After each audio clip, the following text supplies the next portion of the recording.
my journey just to turn on this camera today, I feel like perfectly represents my journey in the past couple of days. I feel like I still need so much more time to come to grips, to come to terms with how I feel about this chapter. Because it's just y'all, man. Dog, do you know how hard this chapter hit me when I first read it? This chapter, I went into it already expecting for it to hit. I was like, you know what? This is probably going to be the chapter where we say goodbye to everyone that we've been with, but especially Momonosuke and Kinemon. And I was like, dog, this is really, really going to hit. I just could not grasp exactly how hard it was going to hit. That thing hit me like Luffy using the King Kong gun. And don't leave out any of those kings, alright? Don't leave out any of them. As many kings as there were in the Reverie, that's how many were in that King Kong gun that ended up knocking your boy out on Thursday. Or was it Friday? It was Friday when I read it. And it hit me so hard, man. And then once I finished reading the chapter, and I finished saying my goodbyes, it hit me on just how many things were unresolved here. How many both satisfying and unsatisfying conclusions we had. And I came to the realization that this chapter represents this arc for me as well as I think any other chapter in this regard. This chapter hit me so hard. I'm talking about Ichigo, now you feel like no, coming in and smacking someone with a Bankai Hollow-fied Getsuga Tencho. That thing, this chapter hit me so hard. So hard. And then in other points, I was scratching my head to the point I thought my hair was going to fall out. Because I was like, what are we doing? And that perfectly represents this entire arc. Because this arc, without question, has been the most fun I have ever had reading any arc. Any arc. Not just in One Piece. Any arc. And I've been reading manga since Naruto back in the 2005 days. Alright, it's been a minute since I've been reading manga weekly. But Wano, the thing with Wano is, at its very height, at its peak, I don't even know if I can put into words how much fun it was to share in that hype with each and every single one of you on a weekly basis. The Gear 5th chapter, he laughed, Roof Piece, all of that greatness, untouched as a weekly experience. And then at its very lowest, the slander was so creative and entertaining that even on its lowest weeks, it was still a lot of fun to be in the community. That's the difference between Wano and the arcs that came before it, as long as I've been caught up throughout the time skip, right? At least doing videos here on YouTube. Because a lot of those arcs didn't have that. We still had the insane moments that left us all just going crazy. But on the down weeks where not much was happening, there wasn't much discussion to be had. It felt like it was just there. You know what I mean? What Wano had that was different, and perhaps it's maybe due to the era that we live in now. Perhaps it's because One Piece is much bigger now. But this really felt like an arc where everyone, positively or negatively, poured all of their energy into it. I felt like the strongest of emotions were poured out from both sides, and it just made it to be such an entertaining experience, all right? And an experience, I think, where I learned so much about myself and what I love in stories. Because, for example, when I sat down after I read this chapter, and I was comparing it to the other chapters that I was expecting to get of that level of quality. What I mean by that level of quality is Oda normally ends his arcs in this bow where it's like a golden bow, where no matter what you think of the quality of the arc, the ending of the final chapter, almost everyone universally just, yo, that was an Oda chapter. Like, that was an Oda chapter, right? Now I'm talking about Vivi's farewell, the Going Merry Goodbye, the final chapter of Whole Cake Island, the final chapter of Marineford, like these legendary chapters that end up perfectly bringing everything together, bringing everything full circle. And it's like, yo, that is how you end that story. I was expecting something like that. And instead, and the reason why I just don't know how to feel about this chapter is that I feel like this chapter is both that and not at the same time. Where I feel like it is one of the weakest chapters in that regard. Where it feels so weird, bro. It feels so weird because this chapter made me feel just as strongly as those chapters did. Y'all saw the reaction. Your boy had tears. Dog. We're saying goodbye to characters that I have been covering, that have been with us here for 10 years. 10 years. This chapter hit me on levels I didn't even expect, right? So it's like it hit me as hard as those did. But those had this level, they all had something just really, really special to them. Where you were just like, oh, that's that Oda touch. In this week's chapter, it's like, I don't know, man. I don't know. And the thing is, when I think about that scene in this week's chapter, with the entire cast coming out at the very end, let me actually pull it up right here. Because this is, I think this is my favorite panel in the chapter, honestly. I love the Luffy territory page so much. And this Hiyori moment, we'll talk about that in a second. But even in the Momonosuke cry, all of that. But this right here that just shows everyone coming together, like right out of a sitcom. And they're ready to say goodbye. This has been the saga of mighty samurai regaining their lost glory to shine as before. This panel is like, this is something so unique to this arc that I just love it. It fits so well with the Kabuki act play structure, which is why I love the fact that this chapter was structured in the way that it was.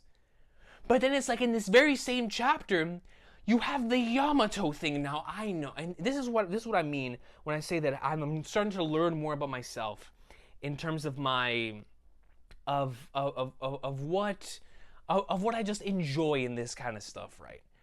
Because it's like you come across a situation where Yamato, for some reason, unbeknownst to us, because we didn't see the conversation take place, is staying behind. And it's like, what changed? It twists that come out of nowhere. Because the thing is, right, there's certain things that are built up and then you understand why they didn't take place. I'll give you all a quick example of this. A way that this was done really well was Vivi. Because what's happening with Vivi, I believe, is exactly what's happening with Yamato. Where we all believed Vivi was going to join the crew, and when she didn't, we understood exactly why she wasn't joining the crew. And then we knew that eventually, at the end of the series, she would rejoin. Yamato, the exact same situation. We understand Yamato's going to end up joining later on. It was the way that it was handled that leaves me perplexed. You legit, turn the page, and it just happens. And then she talks about a conversation that happened off screen with Luffy, and it's like, why didn't we see this conversation? I want to know why. Because, obviously, as we've spoken about this many times, we spoke about it in the reaction, and we spoke about it all the way when chapter 983 came out up until now, about Yamato's character journey having to do with accepting herself as Yamato and not as Odin. That is going to be a personal journey that no matter where Yamato goes, she has to overcome that before the series comes to a close. That's just that's just the way that I see it. That is the trajectory of that character's character arc. So it's like, if that is to be the case, then there were a few different scenarios in which it could be handled. And we all believed that the main scenario was going to be going out to sea with Luffy. And as Yamato went on different islands, different adventures with the crew, now not having read just the stories within the books, within the logbook left behind by Oden, now actually living it, this is where Yamato starts to come into her own. Not living vicariously through somebody else, but now actually going on an adventure and living life. And those life experiences gradually start showing her, because the only way you can properly form your own identity is by going out and living and seeing other individuals, so that those minor differences end up being what forms you and the self. Shout out to Evangelion. So it's like, that was Yamato's journey. That's what I thought Yamato's journey was going to be. And then obviously now, whatever took place this week, it has now come to our attention that exact same thing's going to happen, but it's going to take place within Wano. Yamato is going to stay behind in Wano to go through this personal journey. And then when Yamato is ready, in the same way that Oden was, then during the end of the series, Yamato will join for the final saga. Here's the thing, right? And I'm all down with the way that this is the way that this is going, if it's handled and executed properly. Because if we see, whenever Yamato ends up joining the crew again, because in this chapter specifically, it was not shown in the initial scan version, but from what I was told in the Japanese version of this chapter, and does the Viz have it too, where Luffy refers to Yamato as Yamato? Yes, Luffy finally refers to Yamato as Yamato. So if that's the case, Yamato has now officially, in the same way as Jinbei, and in the same way with Vivi, these are characters that Luffy is officially referring to by name. So that pretty much confirms Yamato's going to join at some point in time in this series, right? My whole thing is that character journey. To join the crew, we need to see that character journey happen before our eyes. Yamato has to have her Jinbei moment from Whole Cake Island. Alright, we need to see Yamato have that kind of moment before Yamato joins, or while on the ship. Because that's my whole thing with this whole Yamato journey now, is because now it's going to take place in Wano, we're going to see a lot of that stuff taking place off screen, seeing the aftermath of it. We don't know if Yamato's going to refer to himself as Oden or Yamato going onto the ship by the end of it, but it's like, for me, if Yamato is going to end up joining the crew at the end of the series, she still needs her defining character moment. Every Straw Hat has at least one of those defining character moments that take place while on the journey itself. There's already been of course, we think back to episode 10, the 1015, right, and that legendary stuff, the I won't laugh at him, I absolutely love that moment, right, and then we had the Yamato moments that took place within Onigashima itself. But I'm not talking about that, because all the Straw Hats had their own moments within their specific arcs. I'm talking after you join, and you are a member of the ship, everyone has that defining moment after that. And for me, it would be so beautiful if Yamato's defining moment as a Straw Hat at the very end is that declaration finally of her name, not as Oden, but as Yamato. If that is the direction that we're taking this, then I'm fine. I am fine. And this is not about headcanons or theories. I don't care about any of that. What I want is a proper character arc for a character that has so much potential to genuinely be the embodiment and representation of what the series is, which is freedom. Yamato taking off the mask, which is not the literal mask that she had back in Onigashima, no. The metaphorical mask of having to live in Oden's shadow to now be freed is Yamato's character arc.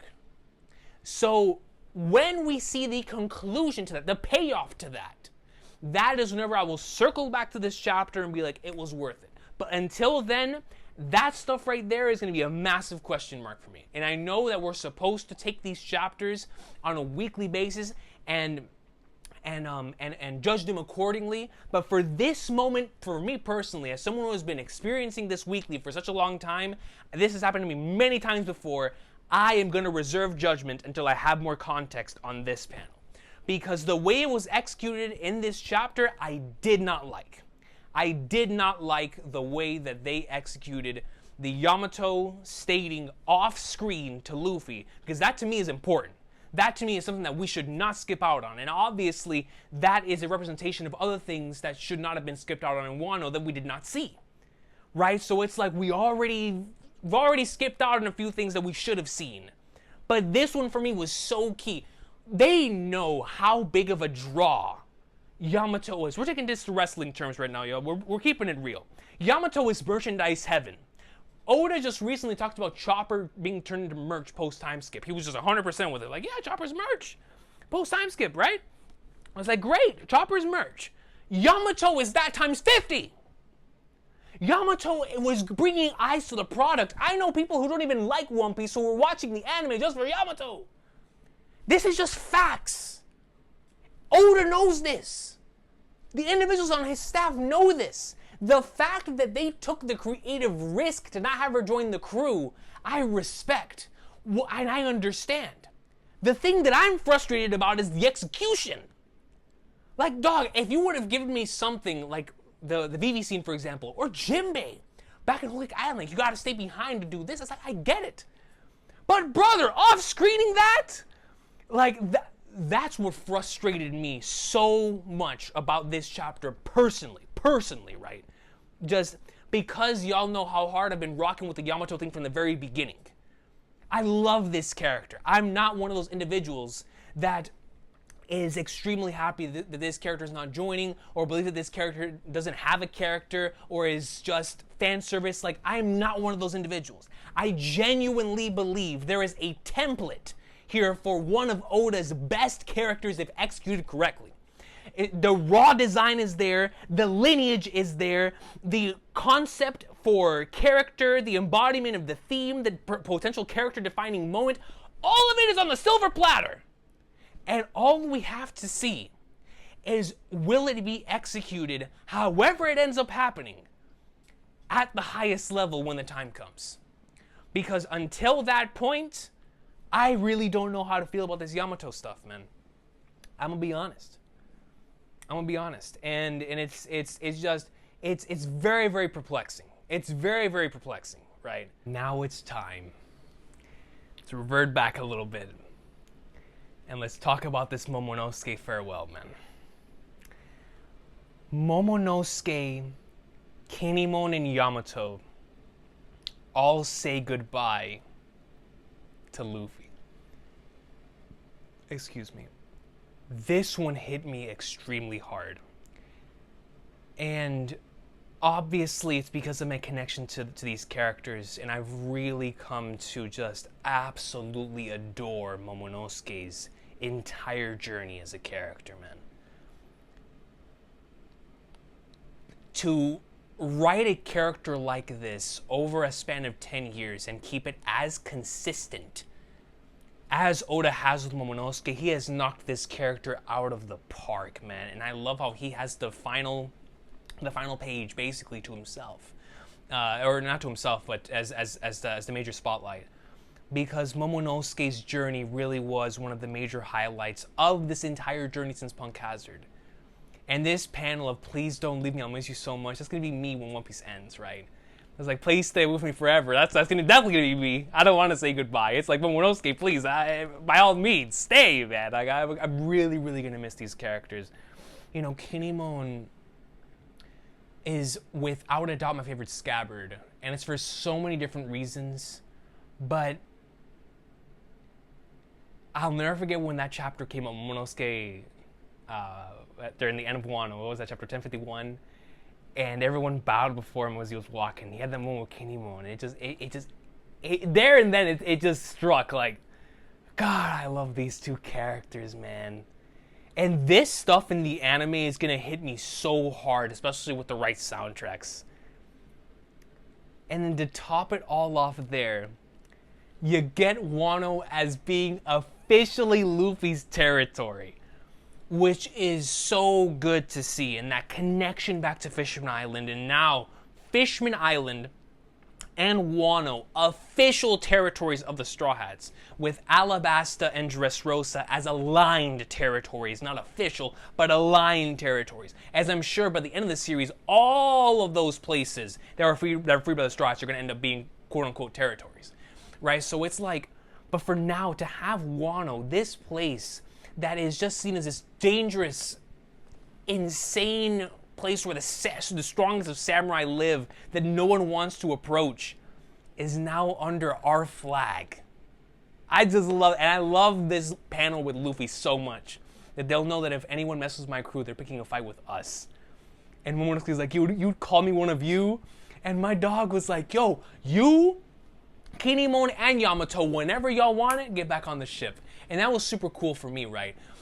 The next time we see Momonosuke, he's going to be a monster. I cannot wait to see my boy again. Obviously, we're not going to see them for a very long time. As well, Kinemon as well, and then the Yamato thing we were talking about earlier. I am so excited to see those three again, man. And because I love all three of these characters. And that's a part of the reason why that Yamato section frustrated me as much as it did. It's because then we get to this, and it's like you realize how much you love these characters. And all you want is the best for them. All you want is for their stories to be fleshed out in the best way possible. And it's just like, man, I really, really love this scene. And I love how we end this section with Odin, or with Momonosuke stating that someday in the future I will surpass Kozuki Odin. And Kinemon's like, I'll be there, and I'll be there to witness it. So, and then Yamato obviously being like, you're talking about me? Like, absolutely not. Absolutely not. You're Yamato, not Odin. So it's like, we have that moment with Kinemon, which feels to me like it could be a death flag, maybe, with Kinemon saying, I'll be there to witness it, but all the scabbards had death flags going into Onigashima. And of course, we even lost some of them, right? But the death flag idea in the final saga is obviously going to be, anyone could die in the final saga, considering that it is going to be the final saga, like Marineford. We know Oda specifically keeps certain character deaths to have the biggest impact. So we are going to have another Ace, another Whitebeard level death in the final saga. We have no idea who those characters are going to be, but if Kinemon is going to die, I fully expect that to be on screen. If that's the reason why he wasn't killed in Onigashima, it's because he's going to die in the final saga, then 100% I fully expect that to be on screen. So I wonder where that line in particular is going with that I'll be there to witness it line. But we finally get a new look into some of the Straw Hats, new looks going into this next arc. And we see Nami's outfit, of course, and everyone else that looks like they're in full-blown chillin' mode. And it's just great. Then we go to Kid, Luffy, and Law. We always love the comedy between those three as they go over the waterfall. And now we're getting to the point to where we have no idea what's coming next. And that is so exciting. I'm very much looking forward to talking about that later on in the week, because there's so many predictions to be made. And it's just so much excitement as we head into the final saga now officially. Now with Wano over, we're now heading into the final saga. And it's gonna be absolutely insane, man. I cannot even fathom the fact that this next chapter is the official first chapter of the final saga. Like, what are we gonna see? Right? Like, are we gonna stay with the Straw Hats? Are we gonna go around the world? Is it gonna be? We'll talk about that. But then here, we get into the point of the chapter that I am so just this part to me, honestly. For me personally, is the reason why this chapter hit as hard as it did, right? Because that Momonosuke goodbye scene hit me extremely, extremely, extremely hard. But this one, the way that they did it, the way that this was handled, it is everyone coming out and bowing, the thank you, the sitcom thing. It's like, yo, and I don't even watch Kabuki plays, right? But I know they do this thing too. So it's like, then we have this powerful statements, these powerful statements being stated in the background about the story of Onigashima up until this point being recapped through a kabuki play format. And then we go over and we see this panel with Hiyori. Now, when I initially read this panel, I had nothing to say about it. As a matter of fact, I loved this panel. I still love this panel.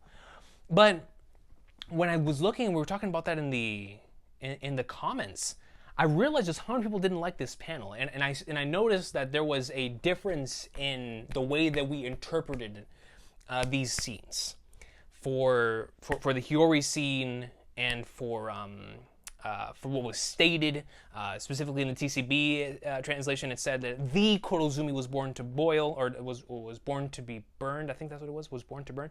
And then in the Viz right here, we have the Kurozumi was born to burn, and then, but apparently this line is something that is very difficult to translate, that like Japanese fans got the full pun, that this is a parallel to Odin, which was exactly what I thought it was.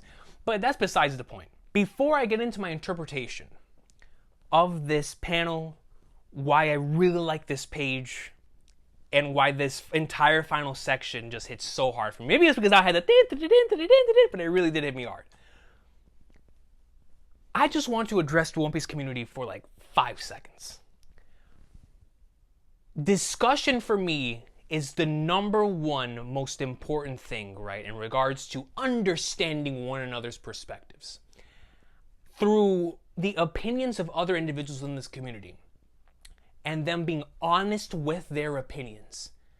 As somebody, a massive tard, a massive fan of this arc of Wano, as somebody who really, really loves Wano, seeing the opinions of others has been so valuable.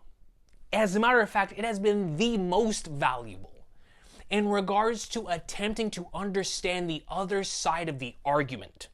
This is something that I believe is very important because it allows you to come to terms with your own opinions on it as well.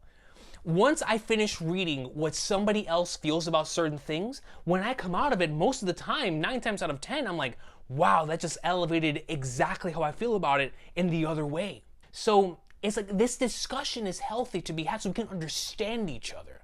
And instead, with this panel, rather than discussion, and I know this is not just in the One Piece community, this is just a problem, period, on online social media stuff, right? But bro, we have to stop trying to force other individuals to feel a certain way, man. Do we want people to be honest with themselves or not? I'm like dead serious. Do we want people to be honest with their opinions on this series or not? Do you want somebody that's fake or do you want somebody that's real? Because we've got to stop forcing people to either like or dislike something. I really like this panel. But if somebody comes to my comment section trying to force me not to like it, it's like, brother, what are we doing? Let's have a conversation. Why are you forcing someone to either like or dislike this panel? It's like, yo, it's up to your own interpretation. This is not going to be universal. It's art. You either like it or you don't like it, and you have your own reasons for it. No matter if it's mistranslated, no matter if it means this, if it means that, if whatever it is. If someone already doesn't like it, stop trying to force them the other way. Let them be honest. Let them come to terms with that themselves. With all of that being said, let's get into the part of the chapter that I have been waiting to talk about. The part of the chapter with the because let me tell y'all something, man. This is the part of the chapter that real deal just has me like in a daze, man. Where I can't even begin to explain to y'all how much I loved this section. And how much I continue to love this section. Alright? Now, obviously, this is the part of the chapter that I'm very much looking forward to and continue to look forward to seeing all of your initial interpretations on what you all believe, especially with more accurate translations coming out for this particular panel.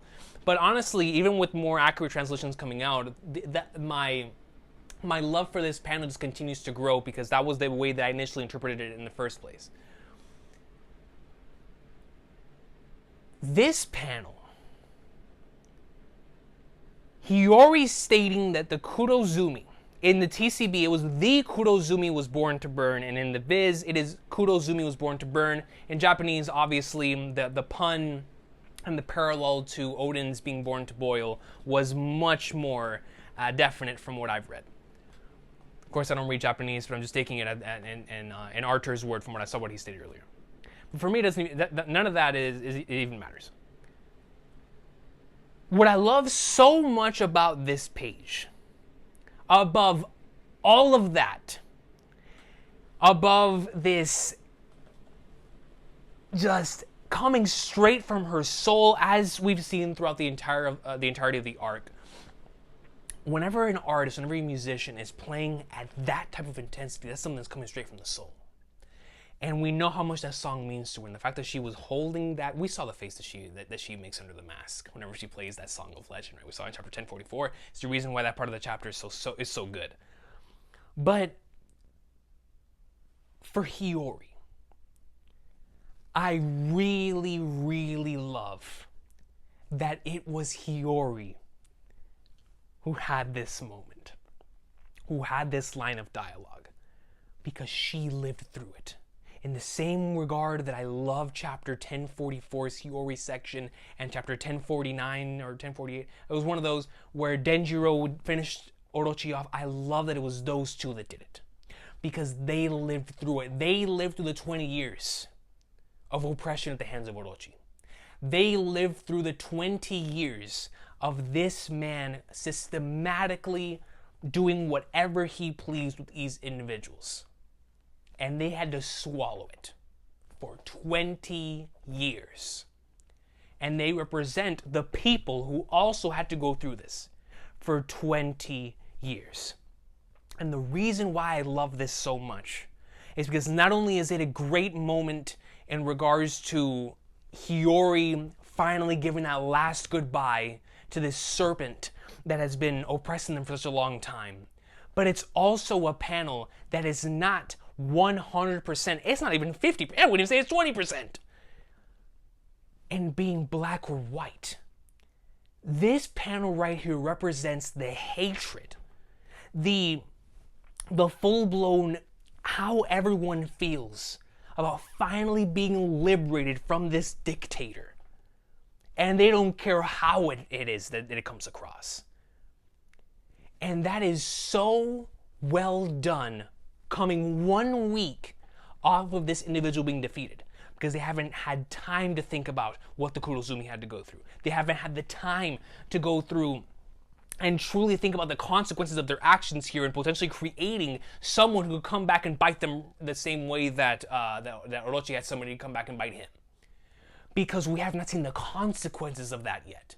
Now, within this arc, we've had things that were paid off and had such a fantastic payoff. You were like, wow. And other things that either weren't paid off at all, or the payoff was very dissatisfying. So it's like either this is going to have direct consequences to what take place at the end of this story within the Wano arc, or we're never going to hear from it again.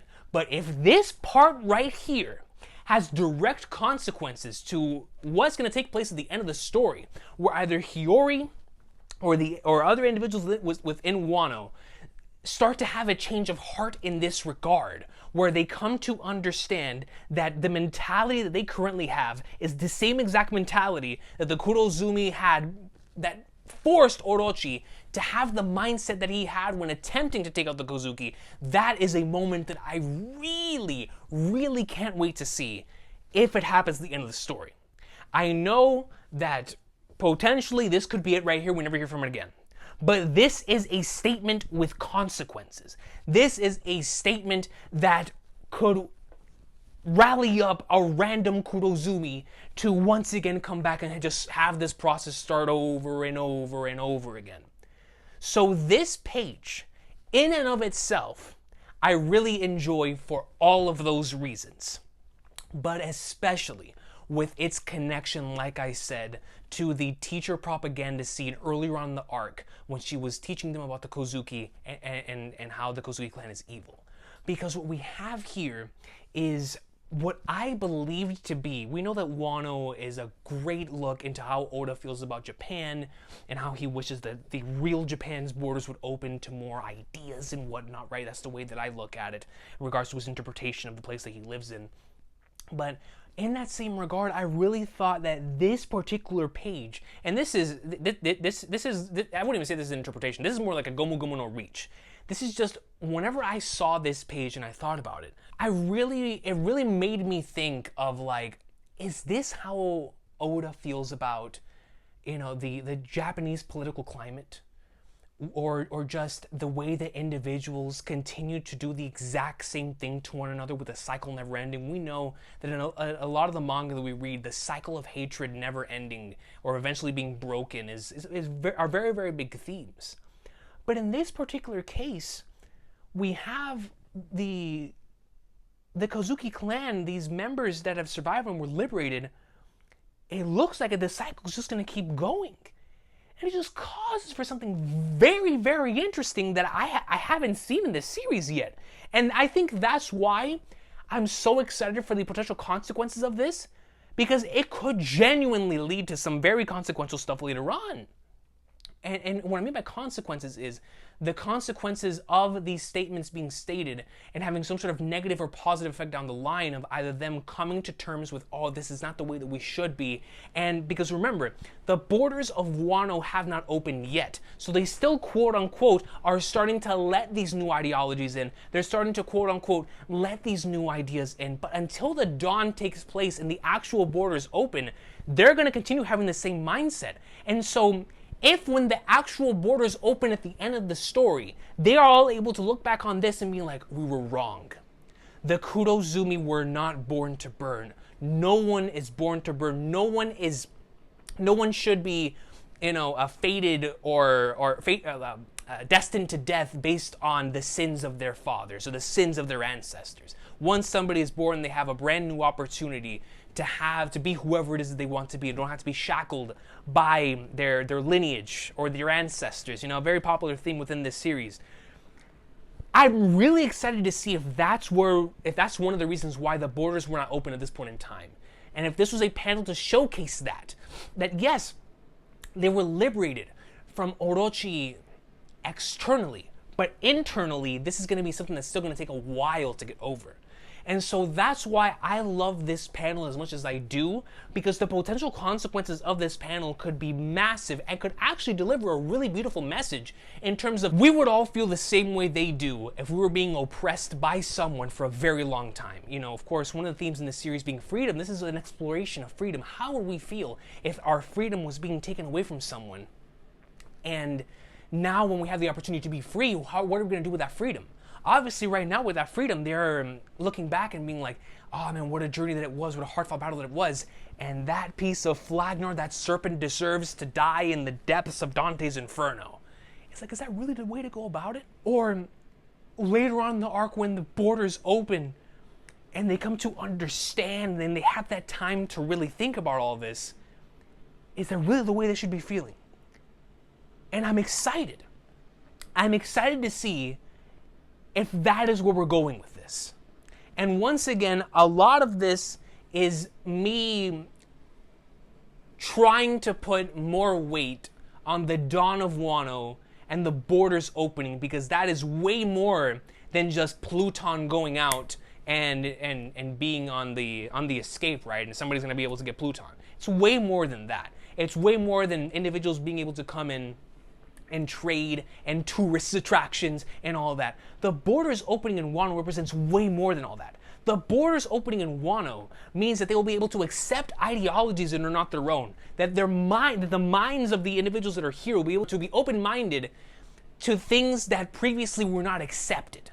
And I'll give you the perfect example of this is the fact that Yamato and Kiku scene happened at the very end of this arc.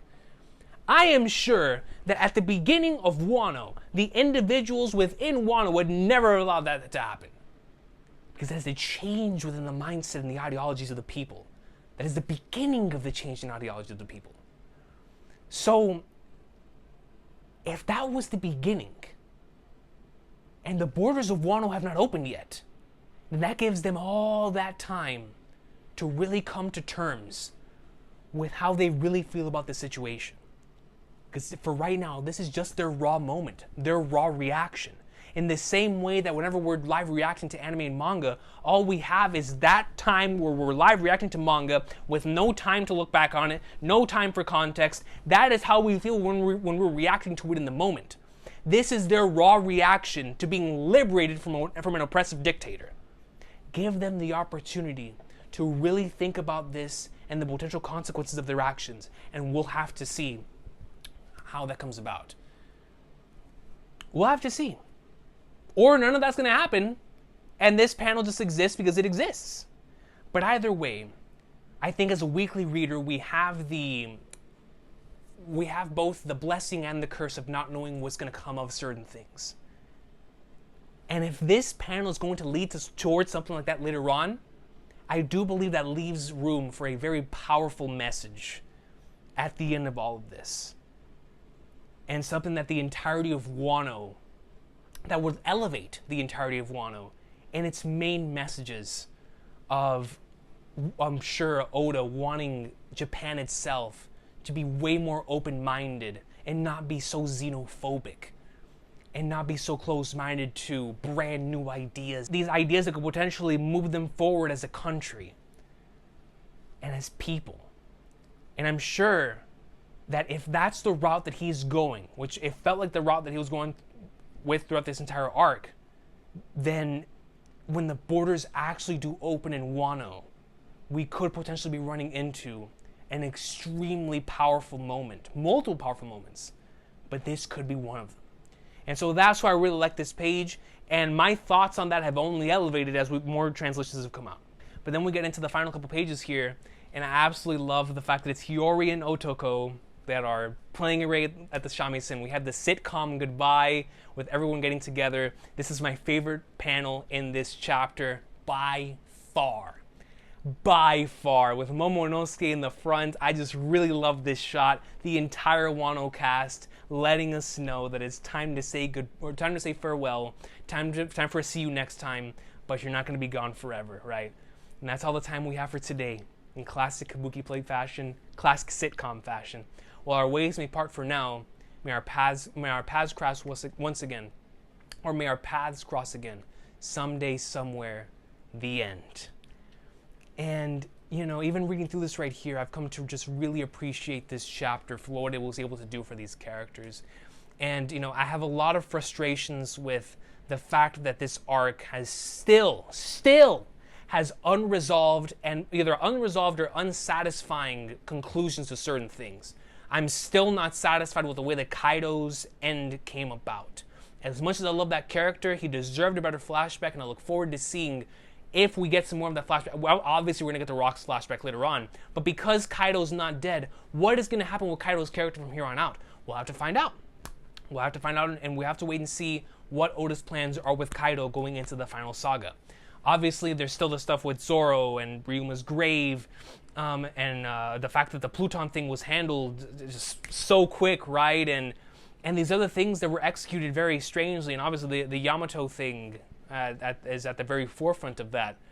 But even in the midst of all of that, what this chapter once again reminds me is that this journey was so special in the best of ways, in the worst of ways, but it was all so memorable, and I cared so much about so many of these different things, more than I think I ever have. And at its very highest and its very peak, it made me feel like this chapter did, and like these pages did, where I was just like, yo, man, I really, really love these characters. In other moments, I had a head scratching, like, what in the flying flatters are we doing here? But at the end of the day, this really did feel like a massive, epic, insane saga of the craziest proportions. They gave us some of the best moments in the entire series, and a tale and a journey that I will never, ever forget. I'm gonna miss the scabbards, And for the momentarily, I'm gonna miss Momonosuke, Kinemon, and Yamato, Tama, Toko, Hiyori, all of these characters. What will they be like next time when we see them? How long will it be until then? I have no idea. But until next time, I'm truly gonna miss these characters. What a send-off for them. The Wano Country saga has come to a close, man. 4 years, which those 4 years in and of themselves were a decade's worth of storytelling.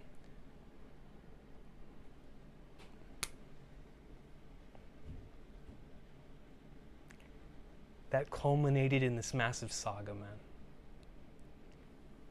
I'm gonna miss it, but we all look forward to a brighter future. Because we're all expecting, whether you're the biggest Wano hater or the biggest Wano tard, the next chapter is another fresh start for this series. The first one in a very long time. None of us know where we're going, but all of us can't wait. We'll now be entering the part of the story where part-timers become full-timers, returning characters become staying characters, and the spiral to the end begins. Ladies and gentlemen, this has been the final afterthoughts of the Wano Country saga.